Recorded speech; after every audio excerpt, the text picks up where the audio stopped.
So I think what we're talking about here is really not so much labels, but identity, aren't we?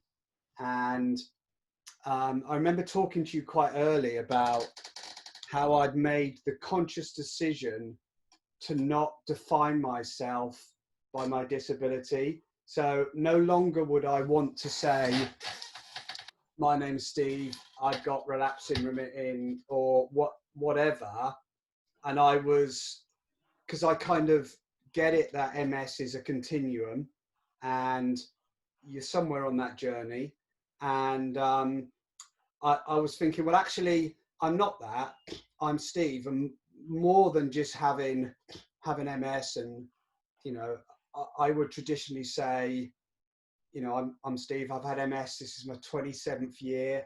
I think the same as you, Claire. And, you know, and then people will react to that, or there'll be a response. But they're looking at me because of the MS rather than me as a person and the things I bring. And I notice it in other people as well. I really do. That they start off with the identifying negative. It's a really tough one, I find, Steve, because so up till about 3-4 years ago, I was with MS, but absolutely doing well, independent, driving. MS didn't dominate my thoughts. You know, there was the invisible things like sluggishness and some fatigue and on occasion weakness and vision problems, but the MS that I have today is very different, and it does dominate. On days it dominates, and it's very hard. I find very hard sometimes to separate the MS from me. So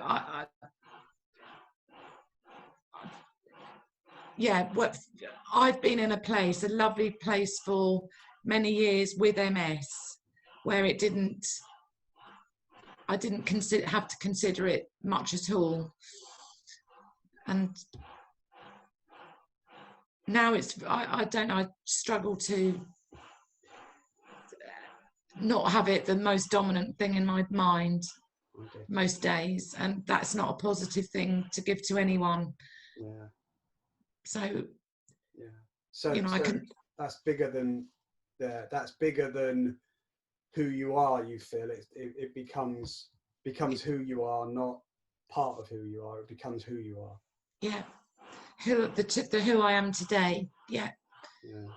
And it's what I find very hard is I've got all these this knowledge about how to think differently and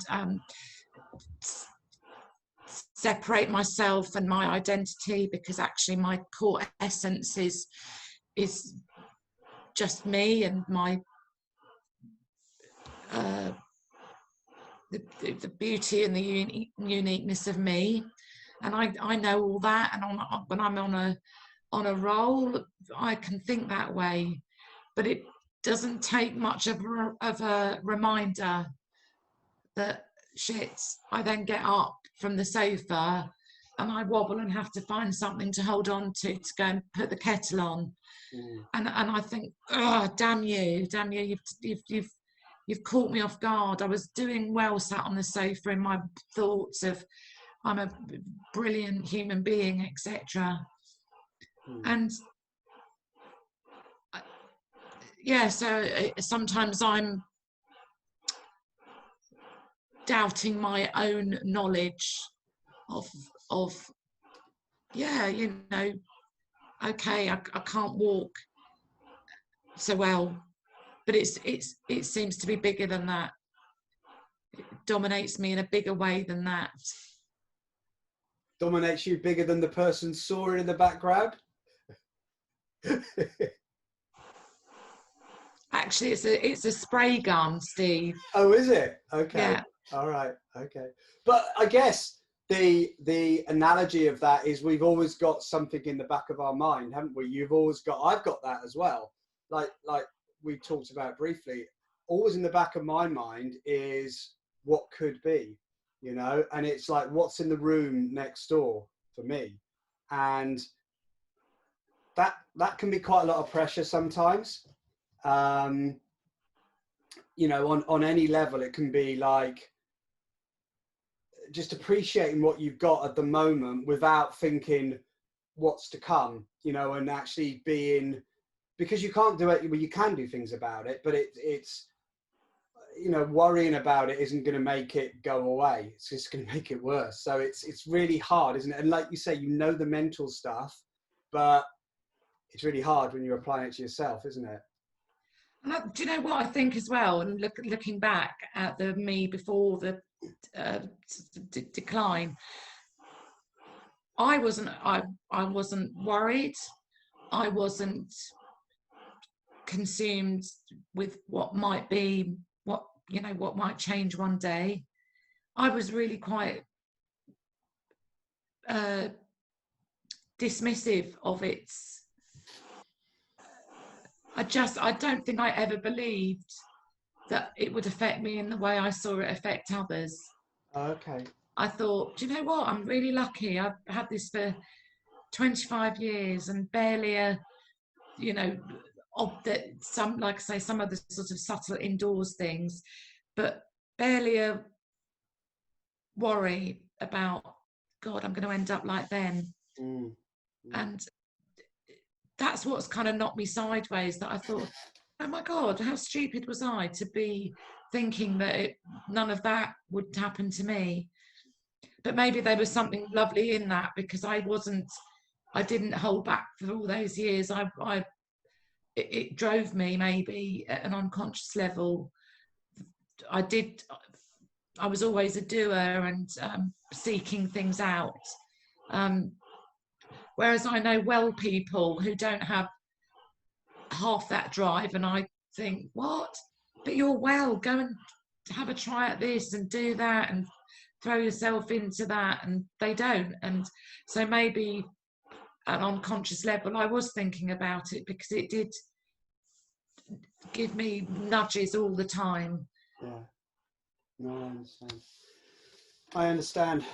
So I don't know where you are, because like I said, you know, and you don't have to be in sync. We don't have to be in sync with our what we can and can't do. But you know, your ability to still, like I say, have some reasonably good independence is you know it's there now. But what? No, I don't want to say that, because that's a horrible thing to say. But like I say, I never believed. I always thought, oh, I'm the special one. I'm the special one, that it's not going to. I'm not going to be like that. And even when I started going up to the MS Centre, Steve, I felt very separate and very different, and very much more. I wasn't yet one of them, and I wasn't going to be one of them. You're an outsider. Yeah, you know, and I was like, wow, I'm so lucky. I must have been given a special MS, because I've escaped all that. And that's what's the